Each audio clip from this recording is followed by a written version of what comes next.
Hi, it's Beth with Be Nifty at 50 here, and today I'm going to share with you some photographs and video I took on a recent trip to Seattle, Washington.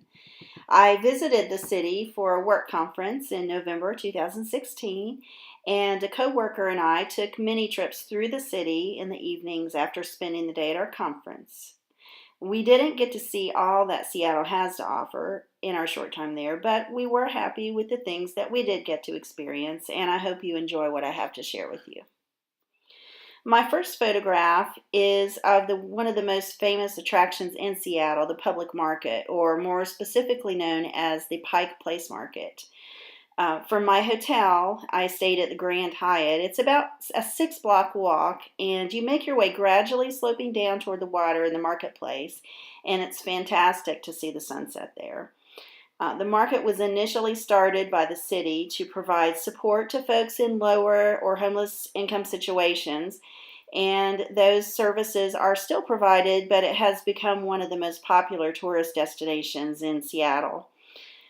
Inside you can find craftsmen, fresh flowers, vegetables, and don't forget the fish throwing by the famous Pike Street Fish Company.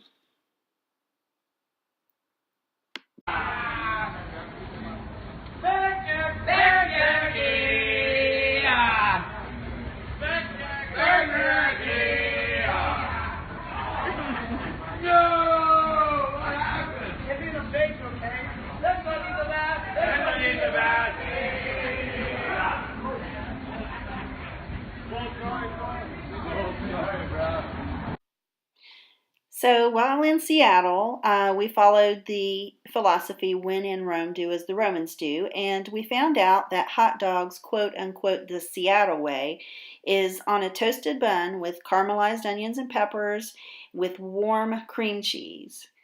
Don't knock it till you try it. It was great. I'm lucky enough to have a friend who lives in Seattle, and one night she joined us at Elliott's Oyster House for some dinner. Food is fabulous there. If I'm not mistaken, every table has a bay view. It's a very great place to eat. Very friendly, yet elegant.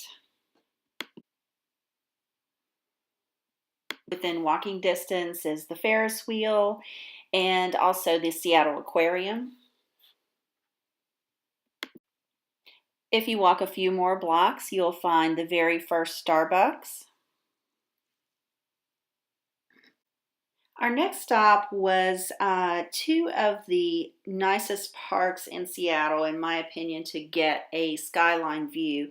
The first is Alki Beach Park, or also known as Alki Point, that looks across Elliott's Bay.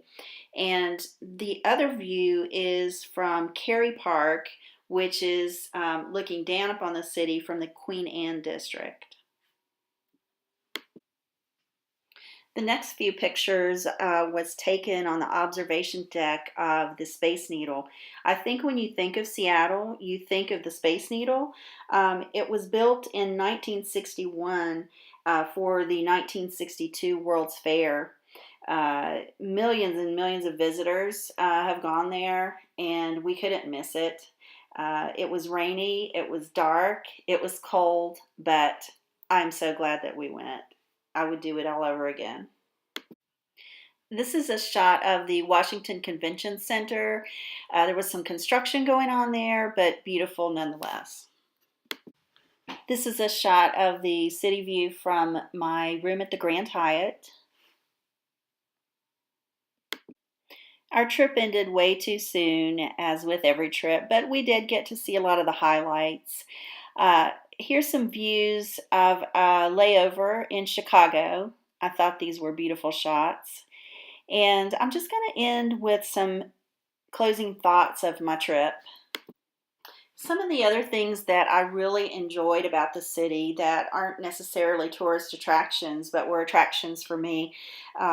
When I got to the airport, when I flew in that day that we arrived, I was able to take a light rail train. It's my first time on a light rail, and I really enjoyed it. It was quiet, it was smooth, I felt safe, it was light, bright inside, very quick, And you know, we were passing by the highway, and there were all these cars backed up on the highway. We were just, you know, flying toward the city, and the cost was $3. It was about, I think it was probably about a 30-minute trip from the airport to downtown Seattle.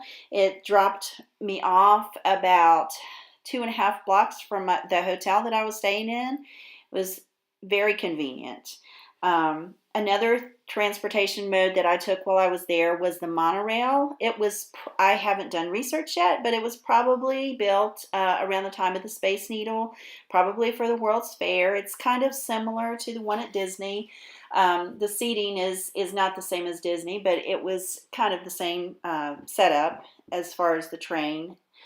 And it was also very convenient. I think it was $2 to ride from the Space Needle back to my hotel, which it was probably half to 3/4 of a mile walk. But we chose to take the monorail, and that was a little excursion in itself. It was very enjoyable. Another thing about Seattle, the people who live there love the city. They're not just living there because they grew up there. They're not just living there because of work. They actually love the city. Almost everyone that I met had their story to tell about why they came to Seattle, how they feel about this Seattle. They gave us some history of Seattle. They love it there. My kids always ask me adjectives. What are some adjectives that describe the place that you were at? I would say Seattle is vibrant, green, tolerant, organic, local. The merchants that I saw there, you would see a big store, a big brand name store, and then next to it, with just as many people in it, was a mom and pop store. And that was throughout the city, where a lot of times you'll go to a city and you'll have a lot of restaurants and a lot of hotels, but you won't have the downtown shopping. I think that there were just as many people, if not more, out in the evenings in Seattle as there was at the daytime. One thing that I would like to have seen when I was there was Mount Rainier. I have seen it in the past. I've been to Washington State. Oh, it's probably been 25 years ago, but Mount Rainier is something to see. You just have to catch it when it's not rainy and cloudy, but we didn't get to catch it this time, but maybe next time. So I hope you enjoyed my little snippet of my trip, and don't forget to subscribe and look in the description below for all of my links and some interesting links to the things that I've talked about today. Thank you.